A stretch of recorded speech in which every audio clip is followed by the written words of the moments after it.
nilqawkom eżiż aħwa Maltin u għawċin il-lejla dan is-service speċjali. Il-lejla għandna waħda minn oħtna, waħda mill-uliet ta' din il-familja fi Kristu ta' River of Love, Fiona Inkorvajja. Fidejk, sissi. Grazzi Ġesu.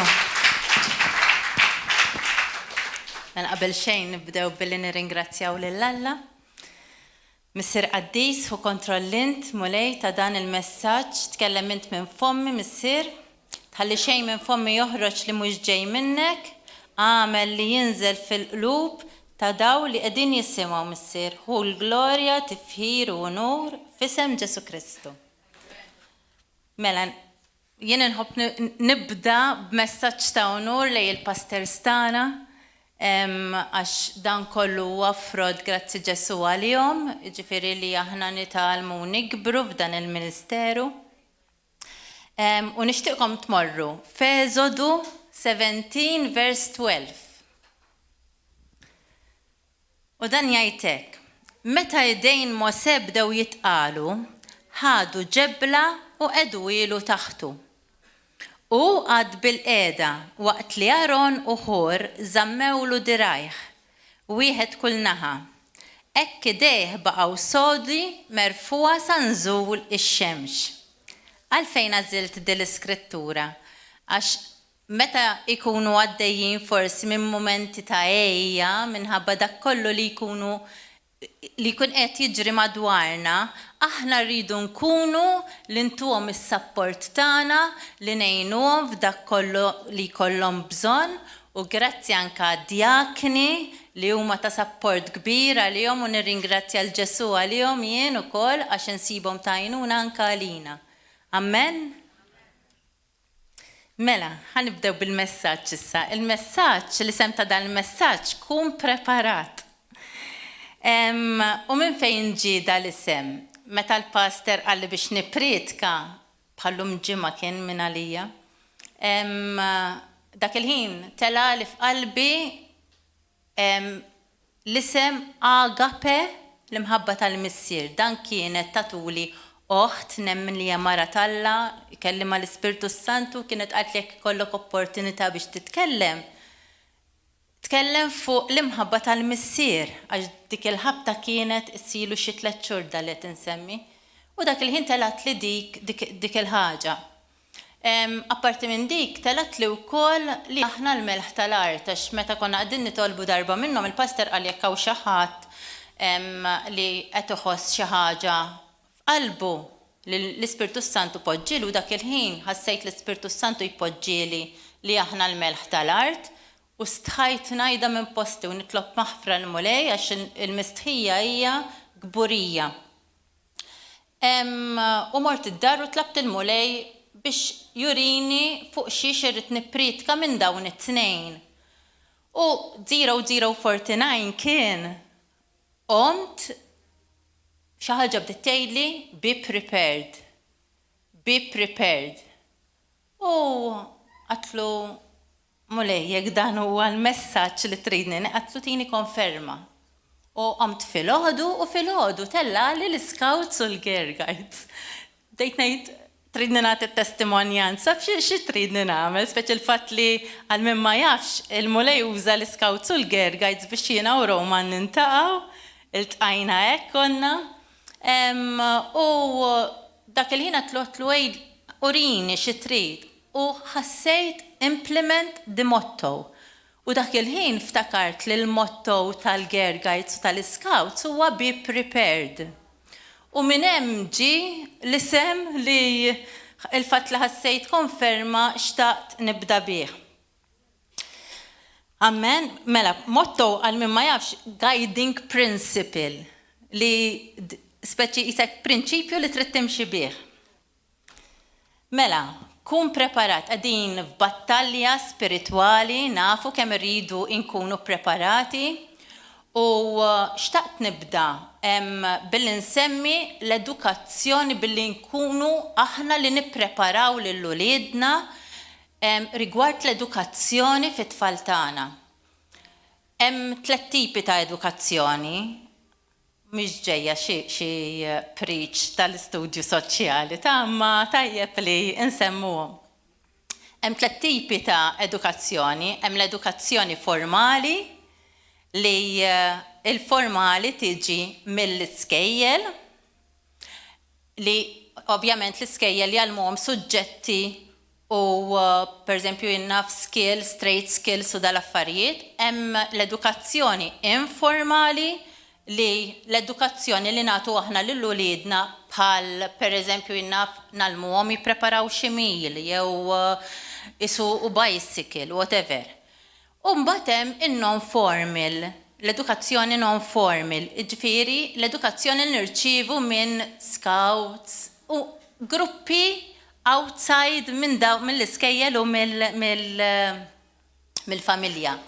Imma barra daw it-tlieta hemm 2 tipi ta' edukazzjoni oħra. Hemm l-edukazzjoni primarja, l-edukazzjoni li aħna rridu nagħtu lill-uliedna u l-edukazzjoni sekondarja li jibdew jassorbu mill-iskejjel tagħna.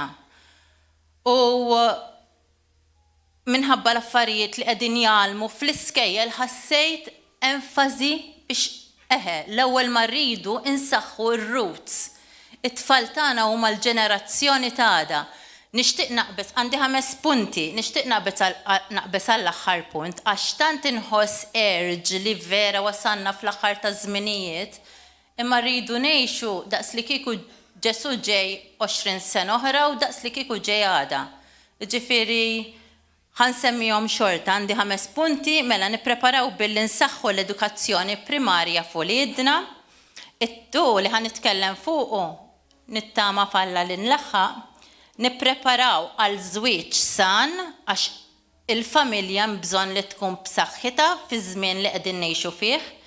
3. Nippreparaw ruħna għall-attakki tal-għadu. 4. Nippreparaw ruħna għal persekuzzjoni bla dubju kulħadd issa bħalissa aktar u iktar u nippreparaw ruħna l-miġġja ta' Ġesu. Mela xtaqt inkompli fuq l-ewwel waħda.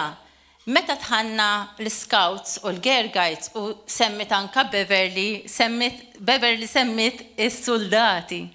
U ovvja orajtula t-tila għastemmen għattila inti semmejt is-soldati u semmejt l-Scouts u l-Girl Guides. Meta tħanna fl-Scouts u l-Girl Guides għamilna l-vaw, il-weda u ħanaqraħilkom. Ħanaqraħilkom bl-Ingliż u ħanaqraħilkom bil-Malti.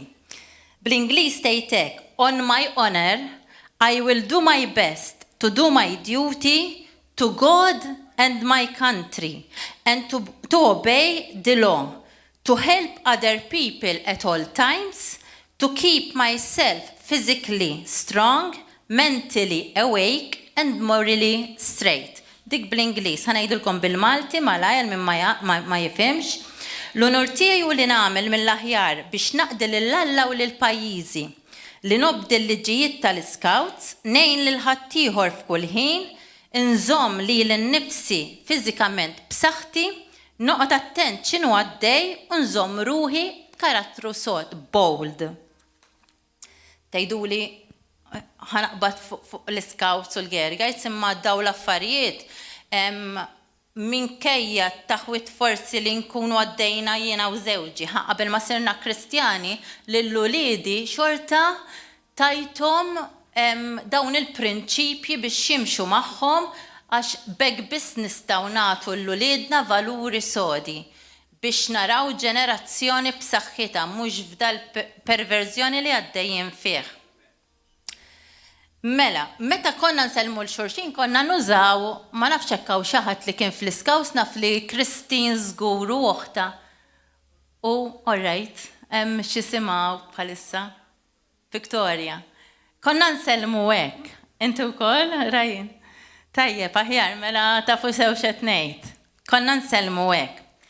Għanna dal-ewwel suba ħanajdilkom eżatti. Duty to God and my country fisser naqdi lill-Alla u lill-pajjiżi. Għalfejn qed insemmi daw. Għax aħna bħala Kristjani meta nsiru Kristjani ngħidu talba tas-salvazzjoni. Kemm verament mhux once saved always saved. La darba aħna tajna ħajjitna l-Ġesu, irridu nobdu il-kmandamenti tiegħu.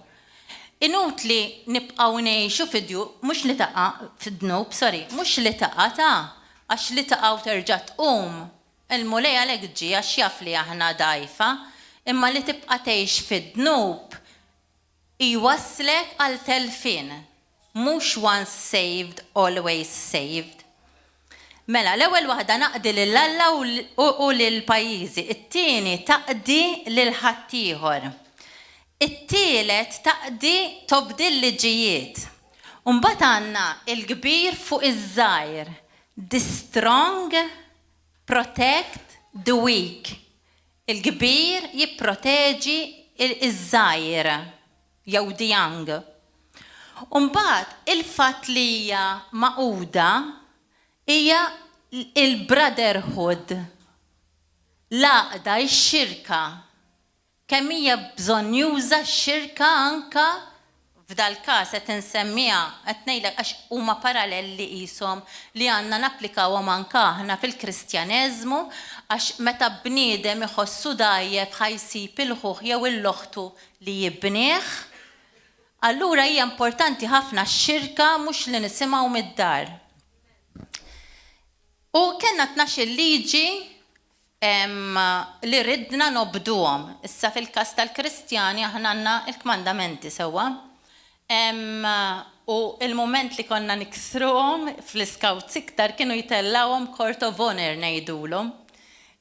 Il-moment li jiksru liġi itellawhom quddiem il-leader tagħhom, tiftakarru? Ġieli ksir Tomin. Għax kien jgħidli ħajtellani Court of Honor, niftakar. Insomma, u ħanaqraħħomkom, u bekkjajthom bl-iskritturi, għax ovvjament qabel naddihom lilkom rid nara li kollox nista' napplikah permezz tal-iskritturi. Mela, liġi number 1, jew iktar prinċipji ta' mill-liġijiet, imma once li jekk eżempju ma jsibek ġbdat ħatitla Court of Honor hekk konna. Mela, trustworthy li tkun fdat. U jiena sibt l-iskrittura mhux se naqrom ħalli ma ndewwimkomx ħafna hawnhekk, imma ħantihomkom min ikun jixtieq isibhom. Sibta minn Titus 2:7. Number 2, li tkun loyal, lejali. U sibt Ruth 1:16-17, nafu kemm Ruth kienet lejali. Number 3, helpful, li tgħin. Galatin 6:2, jiena bat waħda bħalma tnejdilkom. 4, friendly, li tkun tħuli. Proverbi 8:9. Courteous, tuża manieri tajbin. L-ewwel Pietru 3:8. Kind, number 6, li tkun qalbek tajba. Efesin 4:32. 7, obedient, ubbidienti. John 14:15. 8, cheerful, li titrasmetti l-ferħ, li bniedem jinduna bil-ferħ li jkollok ġo fik. Proverbi 17:22. Number 9, thrifty, tuża l-flus b'mod tajjeb. Proverbs 12:27. Number 10, brave, li tkun bravu, tuża l-erf, ma tibżax. 1 Korintin 16:13. 11, clean. Fin-natural din konna ridna anka bħala uniformi ridna li nkunu notfa, imma jiena ovvjament sibtilkom waħda fl-spiritual f'dan il-każ, Isaiah 1:16.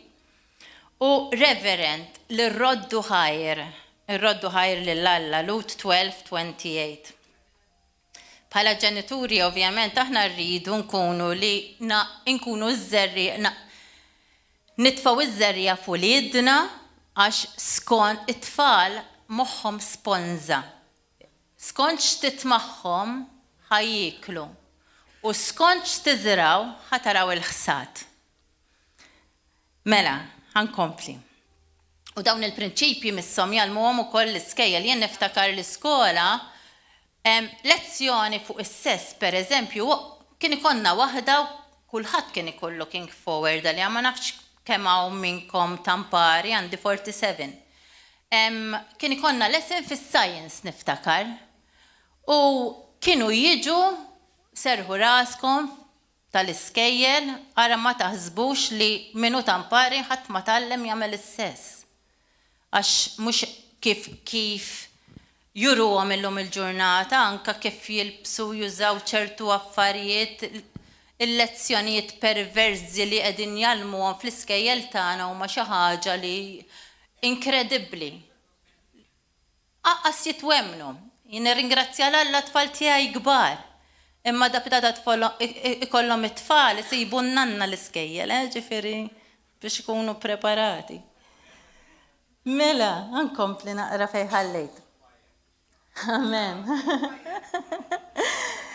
Mela, ħanaddi għat-tieni punt. It-tieni punt, biex ikonna żwieġ san. Kemm huwa importanti li żmien tal-erusija nużawh biex insiru nafu il-persuna, il-parti l-oħra li adaptada ħad tkun marti jew żewġi. Ġifieri nittama li għamiltu l-homework sew Rebecca u Ġeżret. Importanti ħafna qed ngħid għal kull min huwa arus li titolbu flimkien. It-talb li żommu l-Alla l-ewwel f'ħajjitkom huwa importantissimu. Number 3.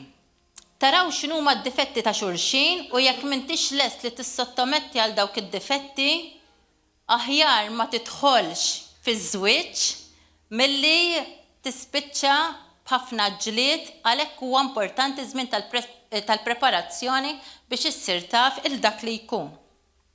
U tifhmu li deħlin f'patt. U ħaġa li taqqat kollox hija l-maħfra li meta bniedem jiżbalja ma jiddejjaqx jgħid sorry. L-umiltà bejn il-koppja. Ħanaddi għal punt numru 3 qed naġġel naqra ħalli ma jsirx il-ħin. Mela nippreparaw ruħna għall-attakki mill-għadu. Speċjalment meta tkun għadek daw il-ġodda tkun għadek kemm ersaqt lej il-mulej, jiena niftakar meta ersaqt lejn il-mulej bdew l-attakki kien jattakkani ħafna u għadu jattakkani imma f'isem Ġesu taħt saqajna. Missieri pereżempju, sa issa meta qal il-pastor biex nippriedka għattila l-pastor Marjella wkoll. ċempilli il-papa u għalli li kif ħanibda l-messaġġ. Għalli li ħajżommuh l-isptar u wara ftit reġa' ċempilli għalli jibatuni u nerġa' mmurna l-erba. U l-erba jiena kont sa nippriedka. U ma stajtx immur, ovvjament trid nipprepara l-messaġġ, kont għadni għaddejja bil-preparazzjoni u ma mortx miegħu ħallejtu jmur waħdu. U ċempilli war nofsinhar għalli ħajaqtaw li subajja barra peress li għandu naqat sokkor. U għalli ma tajtomx risposta issa, għalli għax dak il-ħin ħasat speċi u dak. U għatlu tinkwita xej, għatlu sa mbatt niġu naqas aħdejk. Morna bħala familja, kif tħanna għatlu ħalqek għax il-missir jek inkellmu jim dik il-konfidenza. Għatlu ħalqek u bda ringrazzja l-mulej li subaj kien fejja. U poġġejna nżinna rkubtejna, poġġejna idejna fuqu u bdejna nitolbu. Dan kien meta kaj nar il-ħadd, is-sibt, insomma, whatever, le qabel. Wara. It-tlieta naħseb kien, insomma, imeti.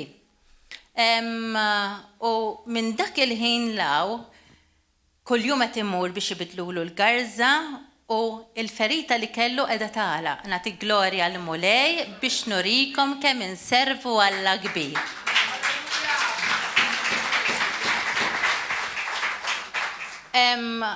Esperjenza oħra li xtaqt naqsam magħkom meta sirt Kristjana, niftakar ftit wara li sirna Kristjani, morna nitolbu fuq xi ħadd jiġi mir-raġel li jibati bil-kliewi. U il-papa jiena bil-qalb u bit-sokkor ibati.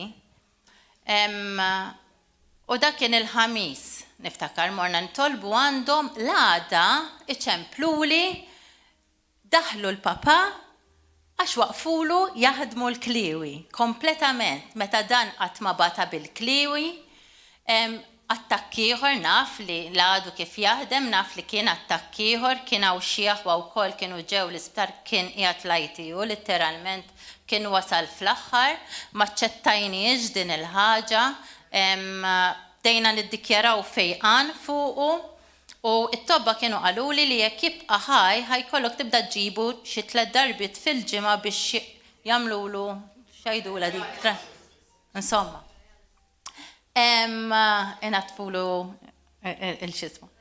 Insomma, u ma ċettajniex, bqajna niddikjaraw saħħa kompleta fuqu, kissirna kull saħta, kull kelma li setaw qalu t-tobba, u il-kliwi minn dikinar bdew ġejjin għall-aħjar, il-papa ħareġ mill-ITU u l-lum fi kompletament u mandux għalfejn jimur għall-ebda trattament fuq il-kliwi. U l-istess dan etnejlek testimonjanza xinti t-sigġilla, testimonjanza meta t-tija t-sigġilla għalek ma triċ t-dejja jew t-istħili ta' t-testimonjanza. Nati glorja l-mulej għax dinija l-autorita li tana li dak kollu ntolbu fismu il-mulej tijunna. Amen? Mela, naddu għal-persekuzzjoni. U l-persekuzzjoni bħalissa d-dejjien naqra mux ħażin. U jien niftakar. Ħansemmi għax ma nafx del-conversion therapy li qegħdin jaqilgħu.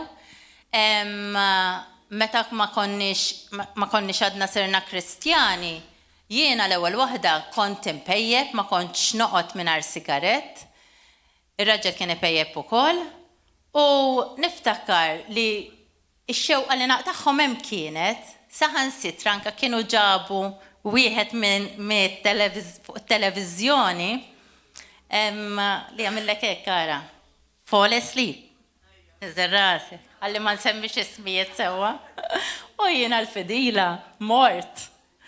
Bela li 50 euro, insomma, U kif rajtu konna ntqajna ġo lukanda niftakar. U kif sejjer, jaddi minn dej kull wieħed, kull persuna jgħid fall asleep. U sejrinek, u jina sej qabel bħalhom għamiltek. U sejrek biex nara fej wasal, niftaħajn waħda. Imma s-sigaretti xorta ma tajtomx. Ma nafx, ekku, proset, ma nafx tip ta' conversion therapy qegħdin jgħidu, għax meta niftakar meta ġejna hawnhekk imbagħad kienet il-kelma talla li tarbillek qalbek, li tarbillek ħsibijietek u tbiddillek il-femit ta' qalbek tgħidlek l-iskrittura. U mal-mamudija kemm jien u kemm Roma it-tnejn f'daqqa, ġejna ħilsa kompletament mis-sigaretti, ġifieri mhix xi ħaġa li għamlu xi tip ta' konverżjoni għax ma nafx il-conversion hekk fuq dil-ħaġa biss, fuq il-gays biss, għax hija conversion ukoll allura din li ġifieri rridu noqogħdu attenti ma naqgħux f'ċertu affarijiet bħalma qegħdin il-persekuzzjoni ma nħalluwix tamlinna tip ta' fed dik hija barka quddiem Alla l-persekuzzjoni. Imma le hawnhekk ma ssir l-ebda conversion therapy, barra mis-sigaretti nħlistna minn ħafna iktar affarijiet, kemm jien u kemm żewġi, u nagħti glorja l-mulej għax permezz tal-kelma hija l-kelma li tbidlek u li titrasformak. Amen? Mela, ħannara naqa' fej wasalt. Infatti jarek tmorru Lut 4:12, il-kelma talla tant hija ħajja u qawwija li tarbel kull ħsieb u tbiddel il-femit tal-qalb. Amen? Issa, Alla ħallina fil-libertà, kieku ma kienx hekk kien jagħmilna robots. Però tagħna l-konsegwenza għal kull għażla hija deċiżjoni tagħna x'għandna nagħżlu. Jekk tmorru Isaiah 5:20, ovvjament ninsabu kif qedtilkom f'battalja spiritwali u x-xitan jaf xi tgħid il-kelma wkoll u jirtriet. Mela, Iżajija 5:20. Gwajja l dawk li jsejħu tajjeb il-ħażin u ħażin it-tajjeb. U jibdlu d-dlam mad-dawl u jibdlu l-mor mal-ħelu u l-ħelu mal-mor. Tal-biża, fil-verità tal-biża. Għalhekk aħna għandna nilbsu l-armatura sħiħa tal-mulej.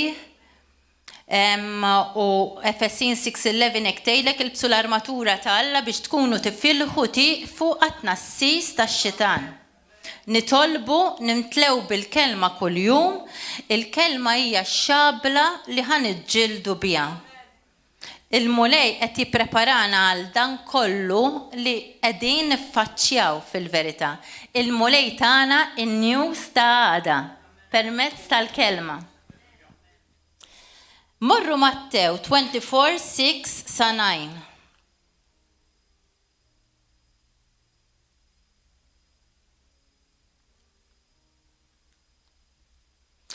Mela, għat-tisimaw, vers 6, għat-tisimaw min jitkellem fuq gwerer u xnijat ta' gwerer. Iftħu għajnejkom u titħawdu xejn, għax dan jeħtieġ li jiġri imma għadu mhuwiex it-tmiem. Vers 7. Għax iqum ġens kontra ġens u saltna kontra saltna. Ikun awġuħ kbir u l-art titeżżes f'ħafna bnadi, din diġà qegħdin narawha fil-verità. Dan kollu jkun il-bidu ta' dbatija kbira. U mbagħad jagħtukom fidej minħabbatkom joqtlukom u l-ġnus kollha jsiru jobodukom minħabba f'ismi. U jkun hemm ħafna li jitfixklu sa din għall-Kristjani qed jgħid hawnhekk li jittradixxu l-xulxin u jinbadu bejniethom. Insomma, u tkompli. Din l-iskrittura qegħdin narawha sseħħ quddiem għajnejna kemm irridu iktar nitolbu ninaqdu fit-talb għax permezz tat-talb biss nibqgħu sodi fi Kristu u jtina s-saħħa li nkomplu nimxu l-qudiem u niffokaw biss fuq Ġesu. Amen? Punt numru 5. Nippreparaw għal-miġja ta' Ġesu. Kif ħan nippreparaw? U naraw il-parabola, kif għadni kemm semmejtilkom li rridu nintlew bil-kelma, il-parabola tal-10 xebbiet. Li rridu nimlew il-lampi biż-żejt ħalli nibqgħu b'saħħitna. Anka meta jinqalaw dawn l-affarijiet. Amen? Din id-darba mhix ġej bħala tarbija Ġesu, imma letteralment ħanaraw ġej mis-sema u li ħafna mhumiex jemmnu din il-ħaġa. Il-ġurnata u l-ħin ħadd ma jafa, imma nafu skont il-profeta Daniel ninsabu fil-ġenerazzjoni fejn naraw ġej toħduwix biċ-ċajt li Ġesu verament ġej. Jekk nemmen li ninsabu fil-high watch window, fi żmien fejn rridu noqogħdu bajnejna miftuħin beraħ. Ejja ma naqtawx qalbna għax ħajkonna happy ending jekk Alla jrid. U we are the fig tree generation li qed narfu f'liema żmien qegħdin. Amen. Jekk naqraw l-iskrittura ħanejdilkom fejn qiegħda Mattew 24:32-35. Nagħlaq b'din l-iskrittura ħalli ma nżommkomx ħafna. Mela Mattew 24:32-35. Talmu din il-parabola mis-siġra tat-tin. Meta l-fera tirtab u tarmi l-weraq, intom tintebħu lis-sajf fil-qrib. Hekk ukoll meta taraw dan kollu kunu għafu li hu fil-qrib, fil-bieb. Tassew ngħidilkom li ma jgħaddix dan in-nisel sa ma jiġri dan kollu. Is-sema u l-art jgħaddu imma kliemi ma jgħaddix. Amen? Grazzi mulej.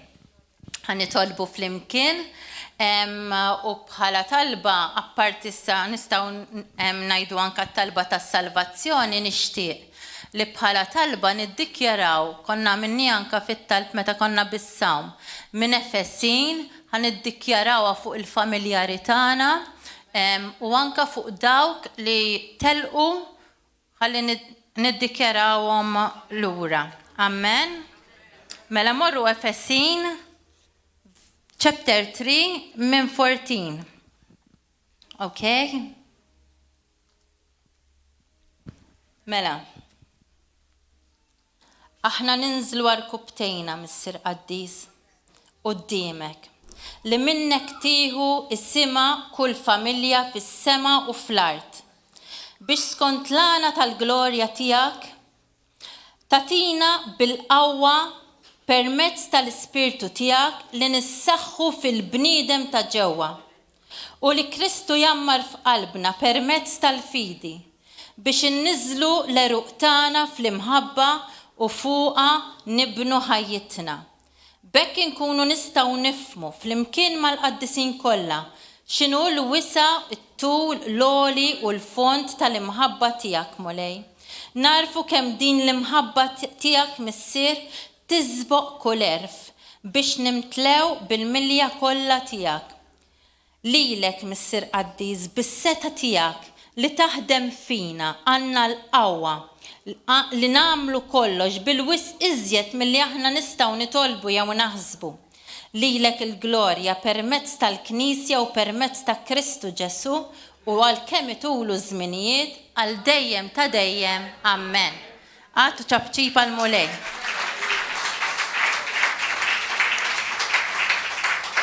Grazzi Ġesu.